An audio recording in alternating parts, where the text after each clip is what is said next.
Olá pessoal, tudo bem? Preciso pedir um favor para vocês antes da gente começar. Quero ou recomendo muito que vocês estudem primeiro direito civil, empresarial, constitucional e outras matérias de registro, principalmente princípios, para a gente poder avançar em RTD e RCPJ. É muito importante, porque a gente vai falar aqui, por exemplo, de algumas questões contratuais e algumas questões de direito societário, então é importante que você tenha o quanto mais fresco, melhor a matéria de direito civil ou de direito empresarial e até alguns pontos de direito constitucional. Então é muito importante que você deixe para assistir essa aula depois disso. Não deu tempo? Tudo bem, a gente espera agora. Baixou? Beleza. Vamos continuar. Vamos começar a aula de hoje, o tema de hoje com RTD. Vamos inverter um pouquinho, vamos falar primeiro de RTD e depois de RCPJ. Por quê? Eu tenho um filho pequeno e quando eu digo para ele, vamos nos divertir, adivinha para onde que ele quer ir? Para o cartório de RTD. Brincadeira, ele não fala isso, mas eu olho nos olhos dele e eu sei que ele está pensando isso. Então vamos começar com RTD, que é legal. Pessoal, primeira coisa que a gente precisa ter em mente, e quando a gente for pensar em concurso público, a gente precisa pensar de forma hierárquica, de acordo com a legislação, também de forma hierárquica. A gente pensa primeiro em Constituição, e aí vai descendo. Então é bom, se vocês ainda não estudaram, ou se já estudaram, vamos relembrar rapidamente alguns pontos fundamentais de RTD e RCPJ, para a gente poder, mais do que decorar, para a gente aprender e entender RTD e RCPJ, não só para o concurso, mas para depois que vocês forem aprovados, usarem esse conhecimento. É muito importante vocês entenderem do que decorarem. Primeiro ponto que a gente precisa falar é de Constituição Federal e competência registral. Vejam, o artigo 236 da Constituição Federal, que regula ali a nossa norma máxima a respeito de toda a área extrajudicial, no artigo 236 prevê lá que a atividade será delegada. Bom, nenhuma novidade para quem já estudou constitucional e esse ponto. Mas vocês precisam ter em mente a ADI 4227, 4333 e o recurso especial, recurso extraordinário, desculpa, 611.639. Essas três ações foram julgadas em conjunto. Olha a importância do tema. E o que ficou decidido aí? E isso é muito importante e não é antigo, isso é até, de certa forma, recente. Poucos estados tiveram concurso depois desses julgamentos. Vamos resumir rapidamente o tema. O que o STF decidiu ao julgar esses três assuntos é que a alienação fiduciária ela não vai ser registrada em RTD quando se tratar de veículos automotores. O que decidiu o STF? Isso já havia num precedente antigo que quem pode delegar, pode não delegar. Não precisa fazer concurso? Não é exatamente isso.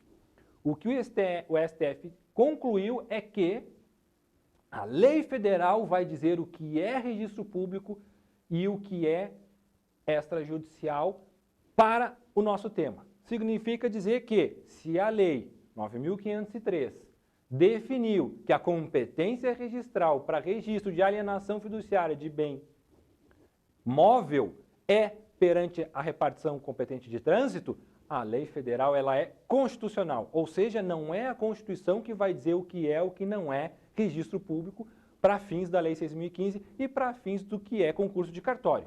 É a lei federal. Então, muitos ainda têm, quem já estudou há bastante tempo isso, ou até não muito recente, ou até não sabia do julgamento dessas três ações, então esqueçam aquele posicionamento de que a Constituição Federal é que determina o que é o que não é registro público delegável. O STF decidiu então que é a legislação federal. E é por isso que a competência registral vai ser determinada por lei federal. Então, não está baseado na Constituição a competência registral.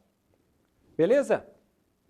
Enfim, e essa decisão do STF, ela é relativa à propriedade, só para a gente concluir, então, esse ponto jurisprudencial. Ela é de propriedade de veículo? Não. O que o STF decidiu é que o registro da alienação fiduciária, ponto, é perante o DETRAN, ou seja, o órgão competente de trânsito para a alienação fiduciária. Para a propriedade, se cair em concurso, lembrem-se do artigo 129, 7º da Lei 6.015, Lei de Registros Públicos. Lá há essa previsão, vocês precisam ler isso e diferenciar a alienação fiduciária dos recibos de quitação e etc. Beleza?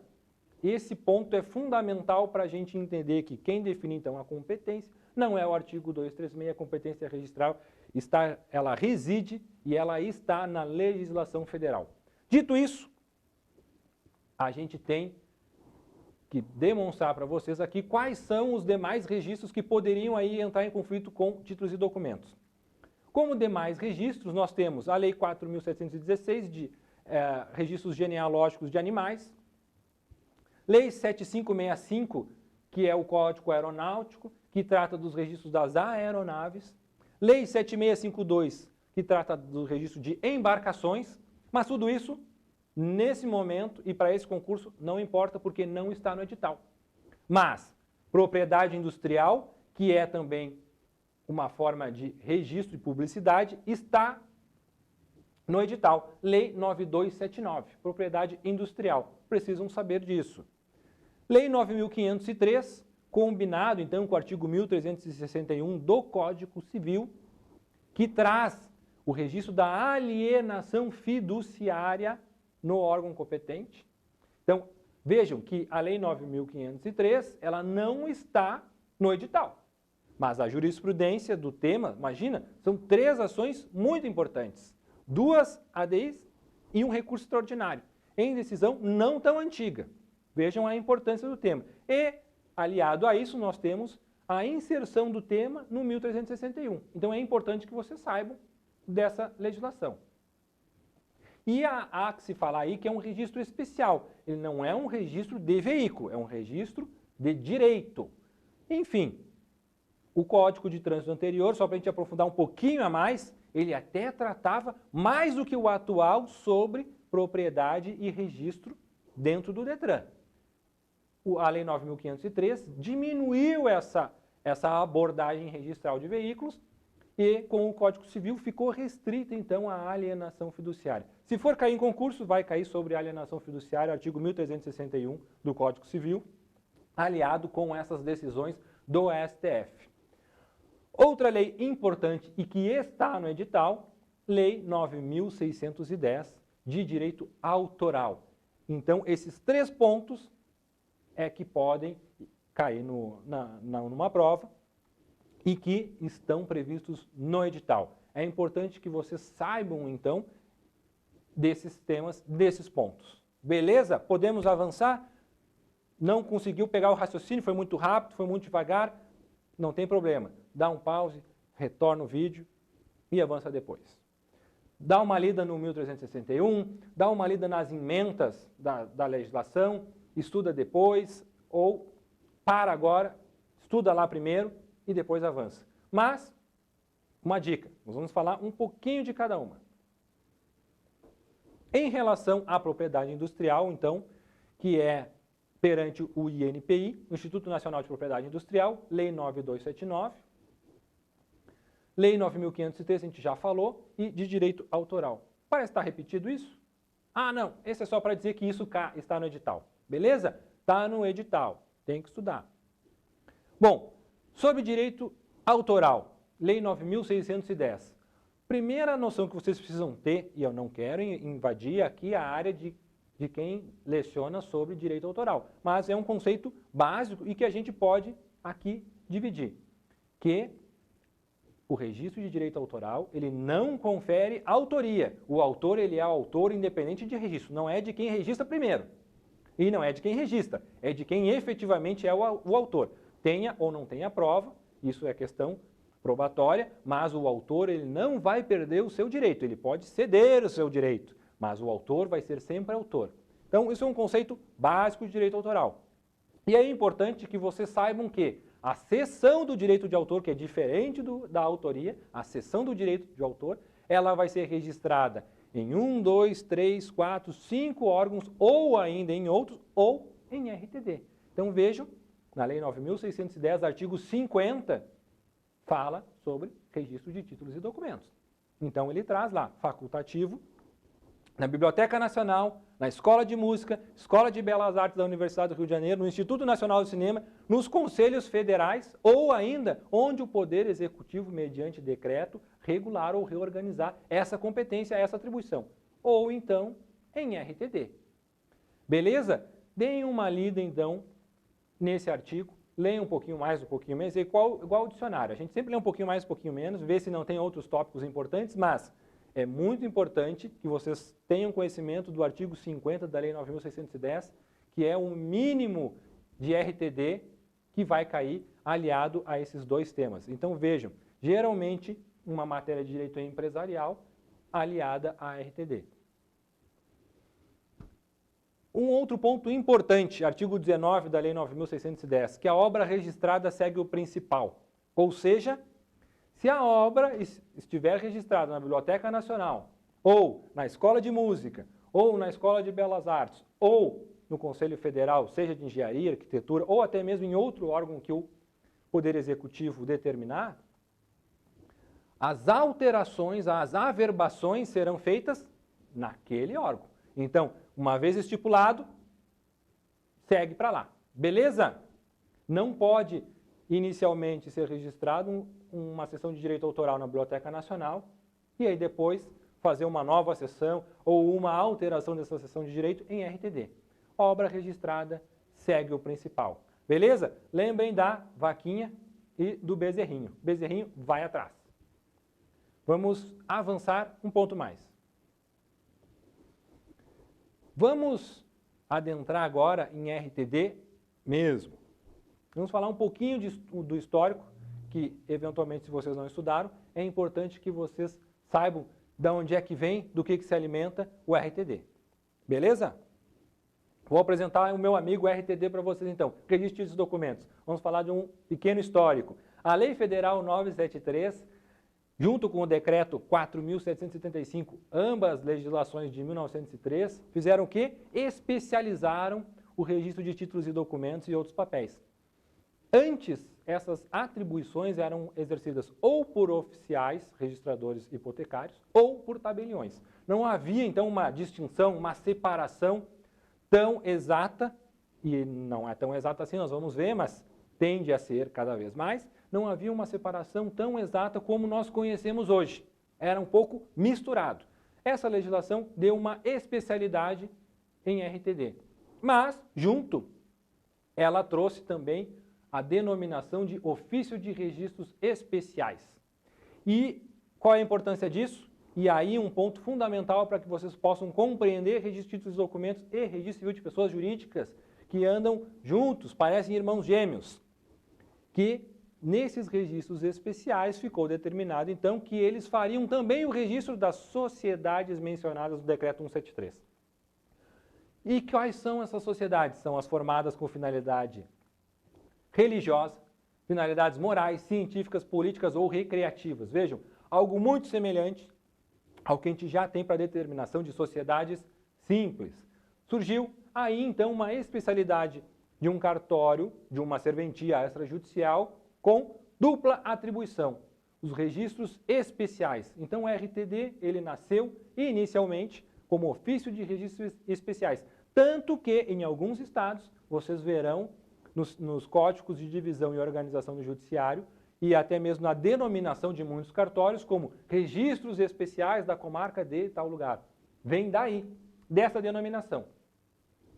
Vamos dar um pulinho dessa legislação para o Código Civil de 16, que o Código Civil de 16, então, criou alguns registros, né? E a legislação seguinte foi regulando isso. A Lei Federal 6.015 é a nossa atual legislação sobre os registros públicos. Não vamos dizer que ela abrange tudo sobre todos os registros.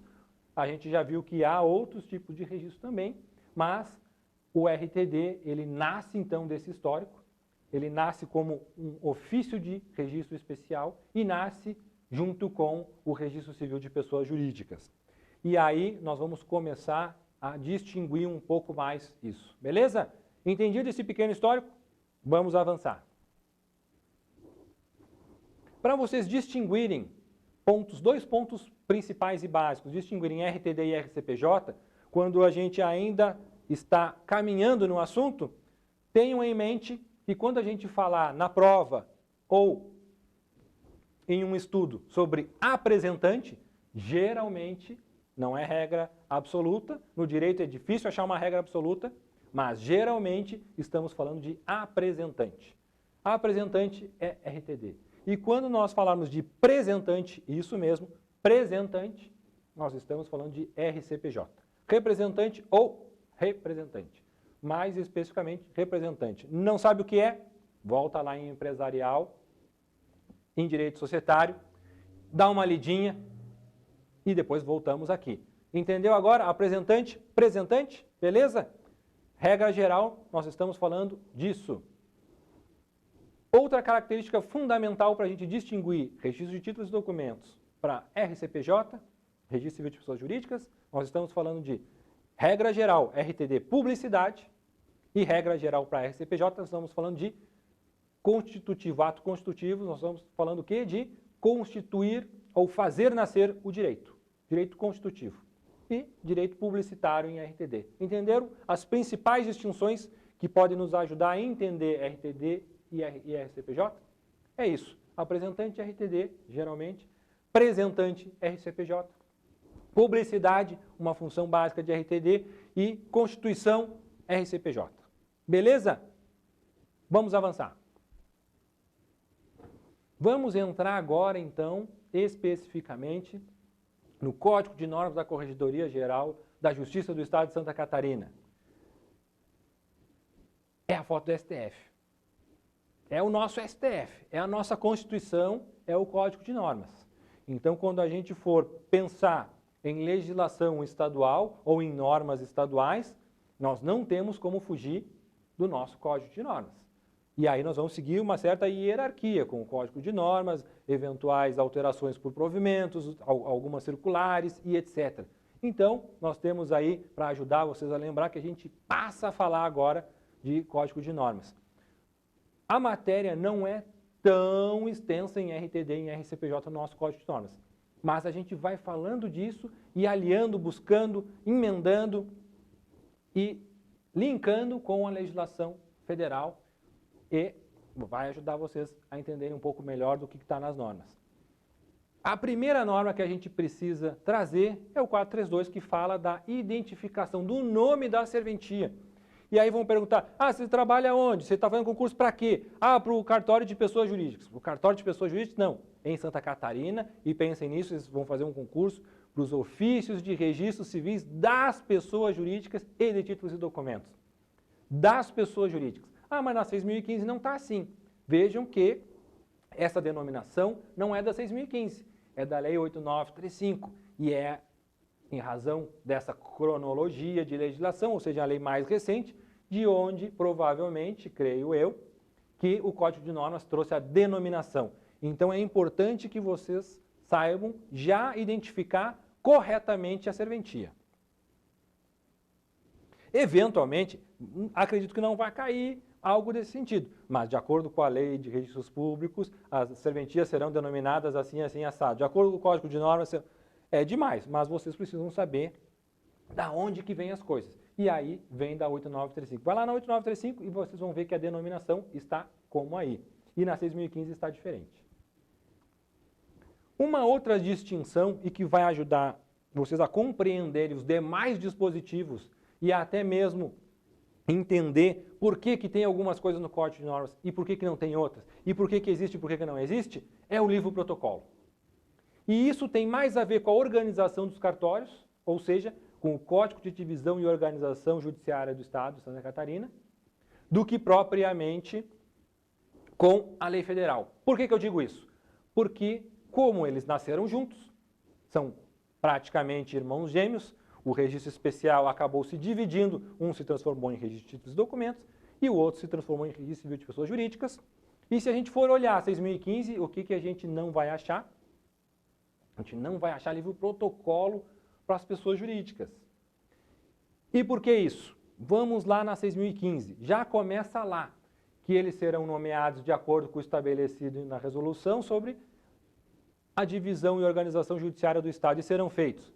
E aí já começa a gente identificar por que isso tem a ver mais com questões estaduais e não com a legislação federal.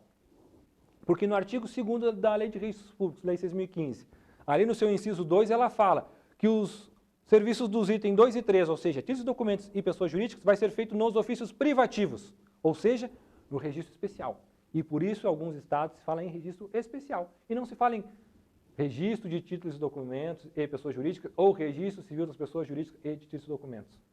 Então, nos ofícios privativos ou nos cartórios de títulos e documentos. Ou nos cartórios de títulos e documentos vai fazer o serviço do item 3 exato, ou seja, registro civil de pessoas jurídicas vai ser feito no títulos e documentos. Isso significa o quê?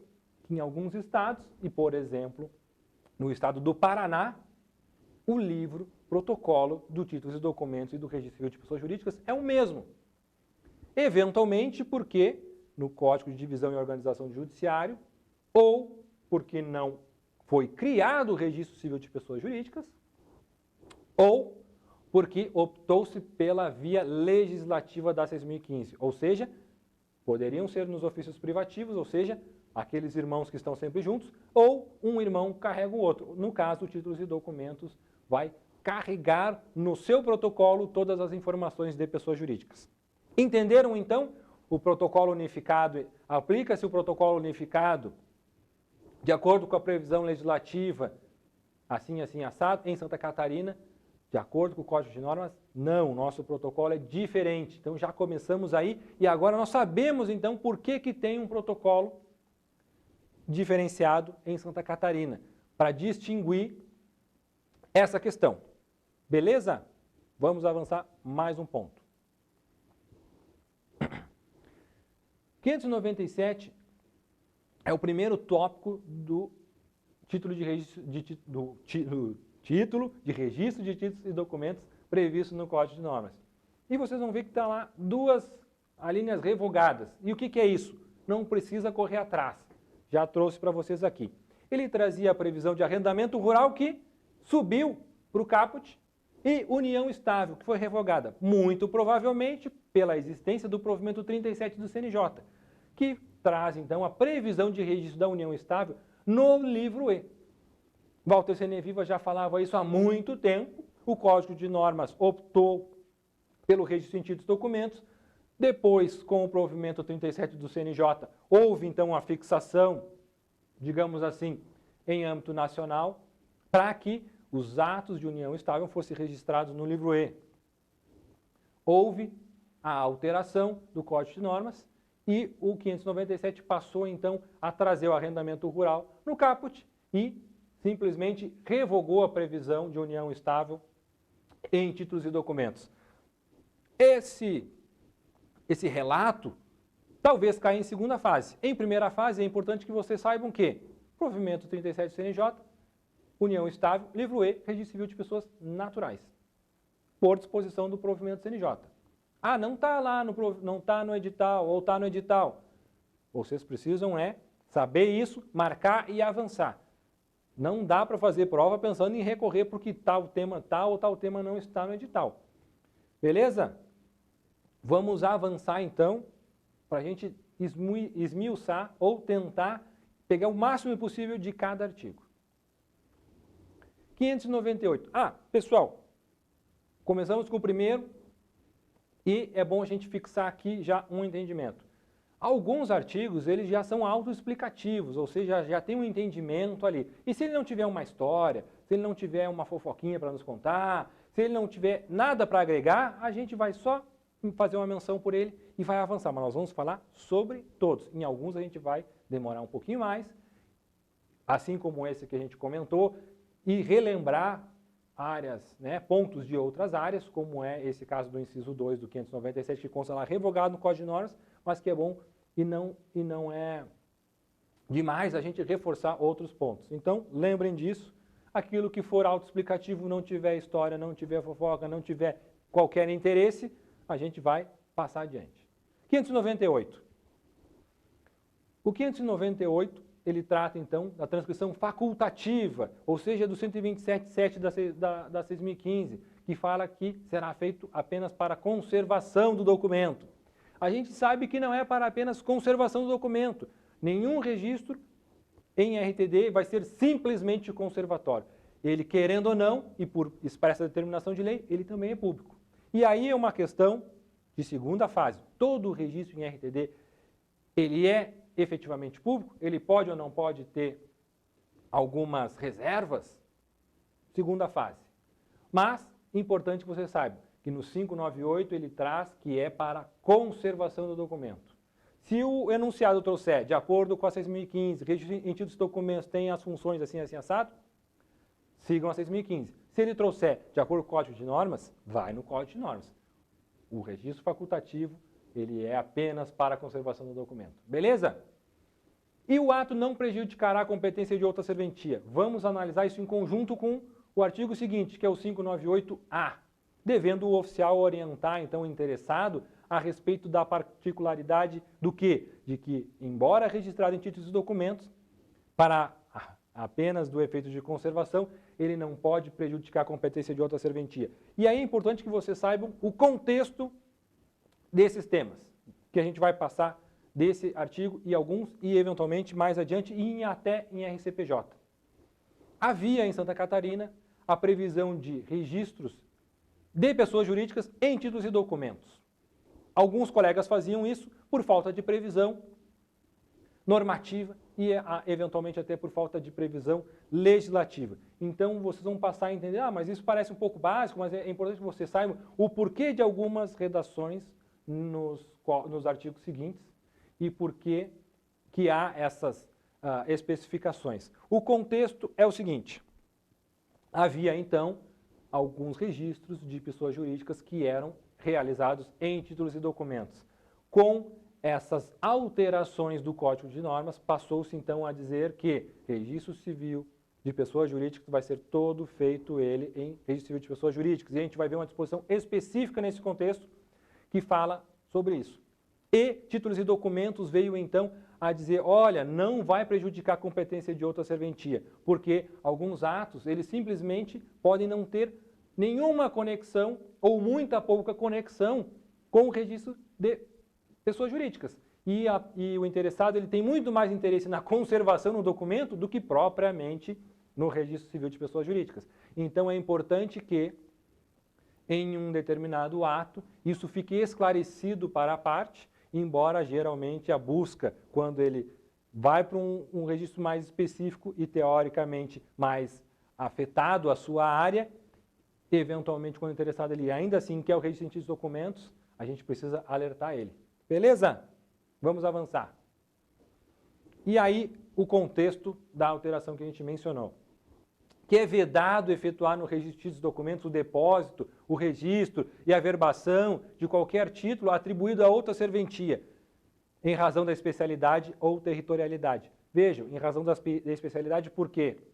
Com a possibilidade de averbação prevista no 594, parágrafo 1º, que é ato de pessoa jurídica, que entrou nesse mesmo contexto e alterou esses dispositivos, é que então passou-se a dizer, olha, não registrem, o Estado através do seu Código de Normas dizendo aos colegas registradores de títulos e documentos, não registrem mais atos de pessoas jurídicas em RTD. Beleza? E aí acabou dizendo mais do que a própria legislação federal traz, ainda que de forma residual e para a mera conservação e publicidade. E é por isso que, teoricamente, o artigo 598 contradiz o 598-A e vice-versa. Bom, mas aqui diz que a facultativa será feita apenas para a conservação. Se eu já tenho um ato registrado na serventia e eu quero fazer ele para conservação, e aí o 598 vem e diz que não dá para fazer, ainda que para mera conservação. Entenderam o contexto? É importante que vocês saibam isso para distinguir isso. E, eventualmente, pode cair lá a redação exata do 598 e a redação exata do 598-A, e vocês, não, mas eu conheço RTD, trabalho em RTD, dou aula, mas em Santa Catarina há essa previsão que teoricamente contradiz, mas é em razão desse contexto. O contexto é de que não se registrassem mais atos afetados a pessoas jurídicas em RTD. E aí acabou que a redação ficou desse jeito. Beleza? Vamos num passo mais. Artigo 599. Para surtir efeitos em relação a terceiros, o contrato de locação de coisa móvel será registrado no título e documentos do domicílio do locador, ou seja, no domicílio do proprietário. Então, botei ali o tio Patinhas, que tem muitos imóveis, não sei se ele tem, mas deve ter. Eu nunca vi nenhum registro das propriedades dele, mas, enfim, lembrem-se, domicílio do locador. E de onde é que surgiu isso?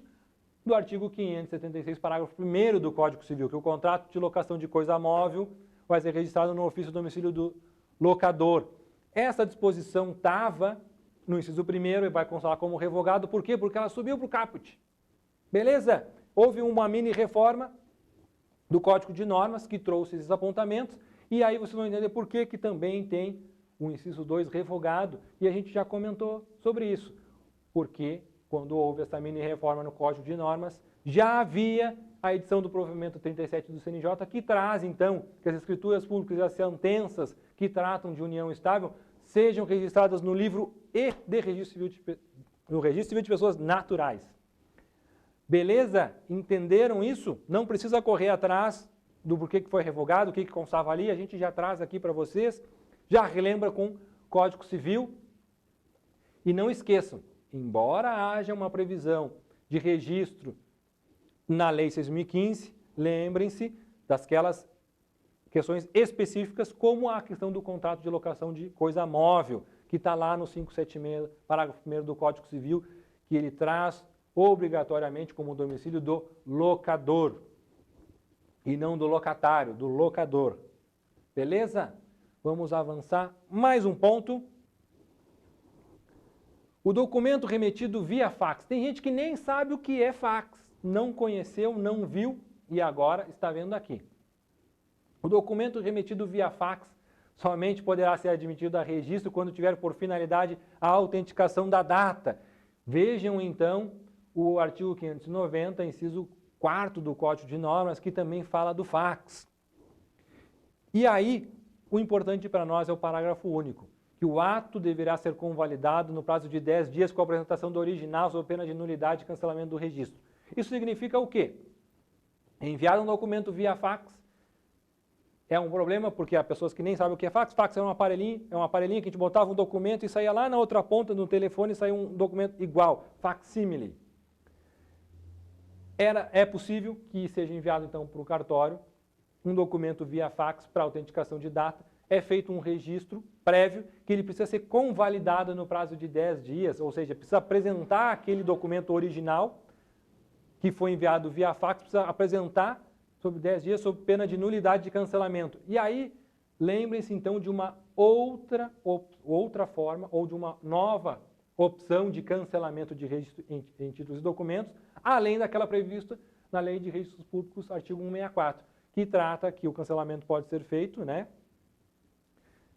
de acordo com a apresentação da sentença ou de documento autêntico de quitação ou de exoneração do título e, quando não apresentado o original, quando o registro for decorrente de apresentação de documento via fax nos termos do artigo 600 do Código de Normas Estadual. Lembrem-se, agreguem ao que vocês já estudaram em registros públicos, agreguem essa outra opção de possibilidade de cancelamento de documentos. Vamos dar um exemplo de cancelamento em títulos e documentos. Um contrato. Há um contrato de documentos e aí há, então, o cumprimento de todas as cláusulas. As partes dão-se por satisfeitas, recibo daqui, recibo dali, tudo certinho. Então, com um documento autêntico de quitação ou de exoneração do título, ou seja, o contrato está cumprido e deu para a bola, não queremos mais deixar isso pendente, já foram pagas todas as parcelas, etc. Vai lá e cancela o registro. Muito diferente, por exemplo, de registro civil de pessoas naturais, em que a gente não cancela com uma quitação ou com uma exoneração de título. Aqui nós estamos falando em contratos. Beleza?